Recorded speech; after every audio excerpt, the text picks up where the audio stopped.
On the back, or in the back of the classroom on the counter is some tagboard for you to use to start making a model for your slab construction project. The idea here is to build the model out of tagboard first, so it's exactly how you want it. That way when we roll out your slab, you can take it apart and it's a template to cut out the pieces of clay so you'll know they'll fit together. Okay? So to start with, you want to cut out your base or the bottom of your clay piece. And I just cut a random shape out, and I can use that then to figure out how wide each side should be at the bottom. So if I line it up with my tagboard here, and hopefully you have a plan for what you want your creation to look like, but if you don't, you can just line it up and then draw a shape that you think is interesting,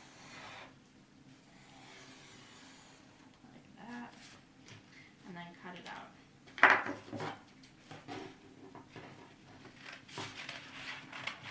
And then you know it will fit with the bottom piece.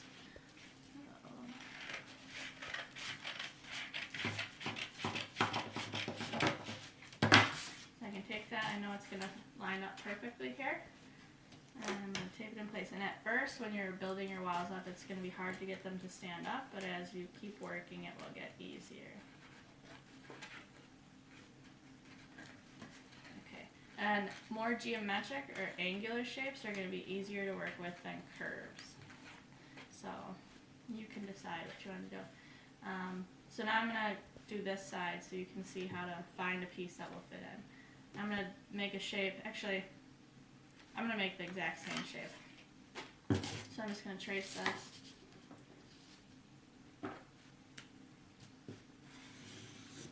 And remember, we don't want to have any right angles here. You have to be a little more creative than that, and it needs to be hollow in the end, so it's a vessel.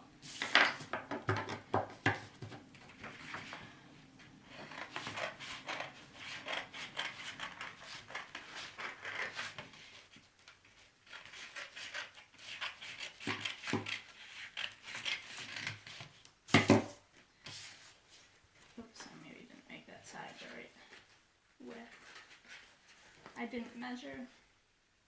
Did I have this one here? Must have.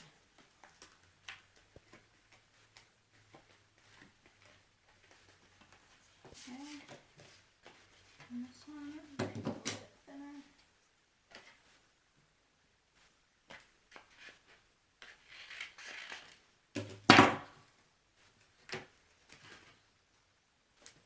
Some taping it on the base. Okay, and now I have two of my sides and they're very similar. The tricky part now is to figure out how much paper you need or tagboard you need here and what shape to cut that out for it to fit together. Okay, so how I do that is I'm just going to cut out a rectangle from the tagboard that is slightly wider and longer than I need than the height here.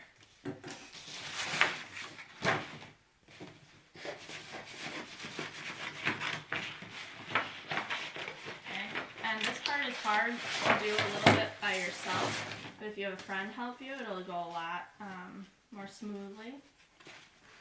If you have four hands, it'll be a lot easier than if you just have your two. So I'm just going to start at the bottom here, and I'm going to tape it to the two pieces, and make the paper or the tagboard follow that curve and just keep taping it to attach to the two. So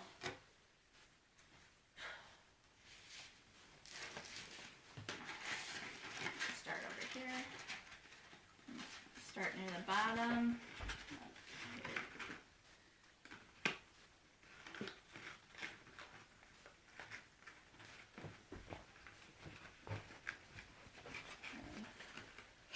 And I'm making it go along the curve. Oops. This tape sucks. Okay. And I'm going to keep going, pressing it against the curve here and taping as I go so that the paper stays flat against the curve. And then I'm going to do it on the other side with the other curve. So I'll do the same thing over here. I'll tape as it lines up.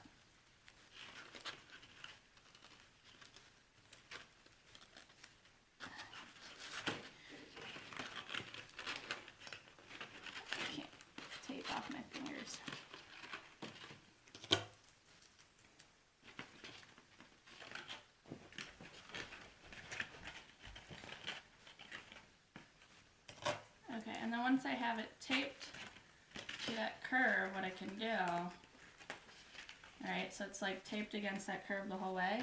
I just take my marker then, and I trace the shape here, the outside. And now I know when I pull it off of here, I can just cut across those lines, along those lines. And obviously I did a bad job tracing, but, and I know that that's the amount of paper and the shape I need for it to fit perfectly with the other two sides. So then I can go back and tape it together. Okay, so that's what I would do for curves. Geometric sides are going to be a lot more easy because they're more flat and angular. You can kind of piece it together like a puzzle. So the goal here is for you to build your model today, and tomorrow you have to build it, and then on Monday or Tuesday when you come back to school, we can start laying out your slabs and cutting the pieces out of clay. Okay, thanks!